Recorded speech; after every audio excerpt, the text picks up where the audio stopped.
এখন ভাইরাল একটা খাবারের নাম পকেট শর্মা। ইউটিউব, ফেসবুক যেখানেই ঢুকি না কেন এই পকেট শর্মার কোনো জুড়ি নেই। যেখানে যাই সেখানেই এই পকেট শর্মা দেখলে তো জিভে জল চলে আসে। তাই জিভের জল কমানোর জন্য, বন্ধ করার জন্য আমিও বানিয়ে ফেললাম এই পকেট শর্মা। এই পকেট শর্মাটা আপনারা ইফতারের টেবিলে রাখতে পারেন। যেমন আকর্ষণীয়,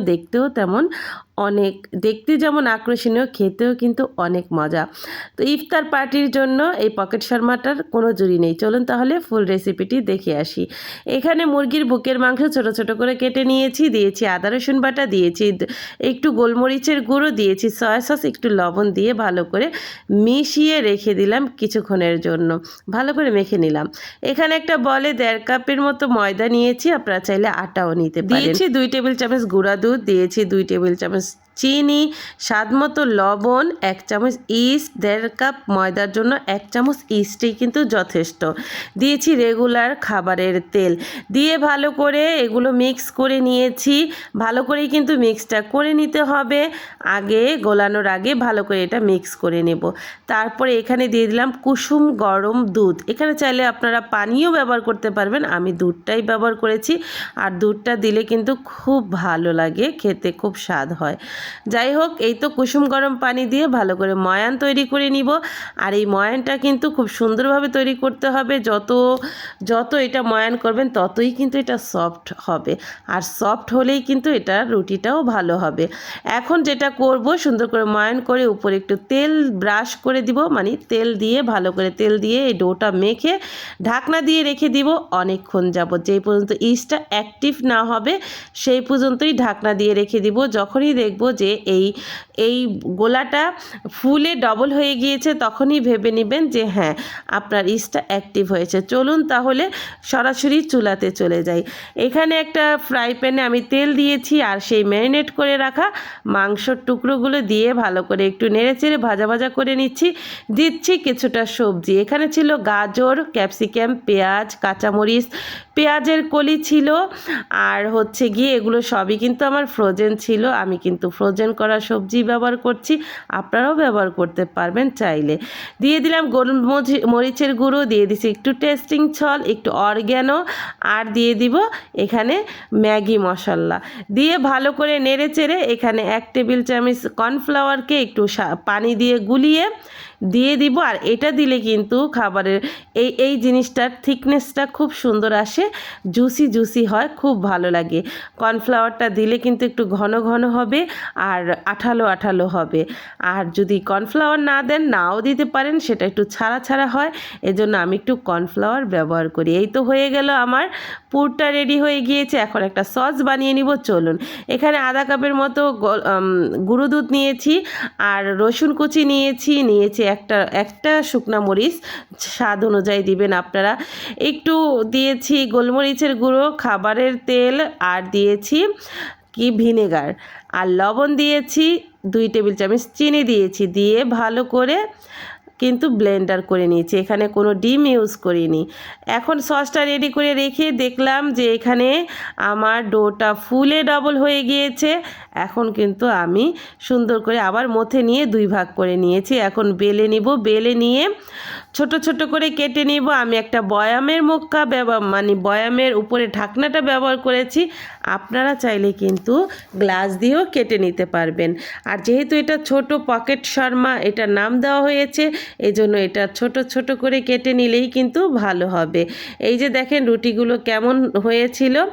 আর এখানে হচ্ছে একটা প্যানে আমি একটু বাটার ব্রাশ করে নিচ্ছি, চাইলে কিন্তু আপনারা খাবারের তেলও ব্যবহার করতে পারবেন। আমার কাছে বাটারের ঘ্রাণটা ভালো লাগে, এজন্য বাটারটাই ইউজ করলাম। এখন আমি একে একে সেই কেটে রাখা রুটিগুলো, ছোট ছোট পকেট রুটিগুলো কিন্তু এই প্যানে দিয়ে দিব, আর আস্তে আস্তে করে ভেজে নেব।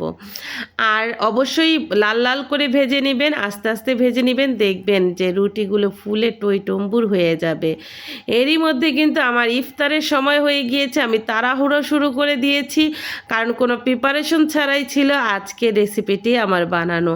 আর প্রিপারেশন ছাড়া রেসিপি বানাতে গেলে কি হয়, সেটা যারা ভিডিও করে তারাই জানে এই ভিডিওতে যে কতটা কষ্ট হয়। তো আমি এক হাতে 10 রকমের কাজ করতেছিলাম, টেবিলে কিন্তু অলরেডি ইফতার সব চলে গিয়েছে, শুধু এই শর্মাটাই ছিল। আর আমাদের ইফতার আয়োজনে আজকে মেন ডিশ হিসাবে কিন্তু এই শর্মাই ছিল, এই জন্য তাড়াতাড়ি করতেছিলাম যে তাড়াতাড়ি যাতে হয়। তো যাই হোক, আজকের এই পকেট শর্মাটা যে এত মজা হবে আর এতটাই মানে সুন্দর হবে ভাবতেও পারিনি। আমি জীবনের প্রথম আজকে বানিয়েছি এই পকেট শর্মাটা, আপনারাও ট্রাই করে দেখবেন, আপনাদেরটাও সুন্দর হবে। আর আমার রেসিপি ফলো করে যদি বানান একেবারে ইজিতেই বানিয়ে নিতে পারবেন এই পকেট শর্মা। দেখেন উল্টে পাল্টে দিচ্ছি, উল্টে পাল্টে সুন্দর করে লাল লাল করে ভেজে নিব। আর ফুলে কি সুন্দর টইটুম্বর হয়ে গিয়েছে, দেখেছেন? এভাবে কিন্তু নান রুটি বানানো হয়, এভাবে চাইলে আপনারা নান রুটিও বানিয়ে নিতে পারবেন। যেহেতু বাটার ইউজ করেছি, ঘ্রাণে পুরো বাড়ি মই মই করছিল, এত সুন্দর একটা ঘ্রাণ হচ্ছিল। এইদিকে কিন্তু আজান পড়ে যাবে এমন সময় তাড়াতাড়ি করে সেই ডোটা ভিতরে সেই পুরটাতে আমি সসটা একটু ঢেলে দিলাম, দিয়ে ভালো করে মিক্স করে এখন আমি ভালো করে মিক্স করে নিয়ে রুটিগুলোকে ভরে নেব। ওইদিকে কিন্তু আজান প্রায় পড়ে যাবে, টেবিলে সবাই বসেও পড়েছে। আমার হাত তো চলছে না, আর মনে হচ্ছিল যে আমি মনে হয় আর ভিডিওই করতে পারবো না, তাড়াতাড়ি করে টেবিলে নিয়ে তাদের খেতে দিতে হবে, কিন্তু না, সেটা আর হয়নি।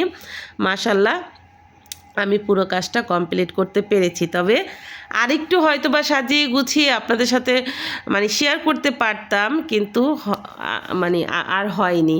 যাই হোক, এই যে দেখেন সুন্দর করে রুটিগুলো কেটে নিচ্ছি, আর রুটিগুলো এত গরম ছিল আমি হাত যা ধরতে পারতেছিলাম না, তারপরে তাড়াতাড়ি করছিলাম। রুটিগুলো মাঝখান থেকে কেটে সেই পুরটা ভরে দিবেন। দেখেন কি লোভনীয় একটা খাবার, মানে কি বলবো, এতটা লোভনীয় আর এতটা মজা হবে আমি কিন্তু কল্পনাতেও ভাবিনি। দেখেন আমি কিন্তু রুটিটা গরমের জন্য ধরতেও পারতেছিলাম না, আমার হাত পুড়ে যাচ্ছিল। তারপরে কি করতে হবে, ভিডিও তো করতেই হবে, যেহেতু পুরো রেসিপিটা দিয়েছি, শেষটা না দিলে কি হয় বলেন। এরই মধ্যে আজান পড়ে গিয়েছে, সবাই মুখে পানি, খেজুর নিয়ে নিয়েছে, শরবত নিয়ে নিয়েছে, আমি এখানে ভিডিওর জন্যই ব্যস্ত হয়ে পড়েছিলাম। তো যাই হোক, আমিও মুখে পানি নিয়ে আবার শুরু করে দিলাম এই রুটির ভিতরে পুর ভরার কাজটা। এই পুরটা ভরলেই কিন্তু আমি টেবিলে খাবারটা সার্ভ করে দিব। সুন্দর করে পরিবেশন করতে পারিনি, তবে এই খাবারটা যে এত মজা হবে ভাবতেও পারিনি। আপনারা কিন্তু চাইলে এভাবে সুন্দর একটা ডিশ বানিয়ে ইফতারের টেবিলে বা ইফতার আয়োজনে সবাইকে খাওয়াতে পারবেন। বাচ্চাদের একটা পছন্দের খাবার হবে, বড়দেরও খুবই পছন্দ হবে। খুবই মজাদার, খুবই টেস্টি। এমন একটা ইফতারের আয়োজন রাখতে, এমন একটা ইফতার টেবিলের রেসিপি, এমন একটা রেসিপি রাখতে পারেন ইফতার টেবিলে, তাহলেই কিন্তু আপনাদের টেবিলটা পরিপূর্ণ হয়ে যাবে। ভিডিওটি ভালো লাগলে অবশ্যই একটা লাইক, শেয়ার, কমেন্ট করে দিবেন।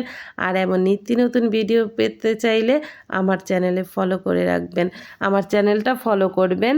আমার হয়তো আজকে কথা উলটপালট হয়ে গিয়েছে, ভিডিওটা একটু এলোমেলো হয়ে গিয়েছে, সবাই ক্ষমা সুন্দর দৃষ্টিতে দেখবেন। আজকের মতো বিদায় নিচ্ছি, আমার শরীরটা খুবই খারাপ, এজন্য কথাগুলো উলটপালট হয়ে গিয়েছে, হয়তো বা বুঝাতে পারিনি। সবাই একটু ক্ষমা সুন্দর দৃষ্টিতে দেখবেন, আর এমন লোভনীয় খাবার বাসায় তৈরি করে খাবেন। আজকের মতো বিদায় নিচ্ছি, আল্লাহ হাফেজ, আসসালামু আলাইকুম।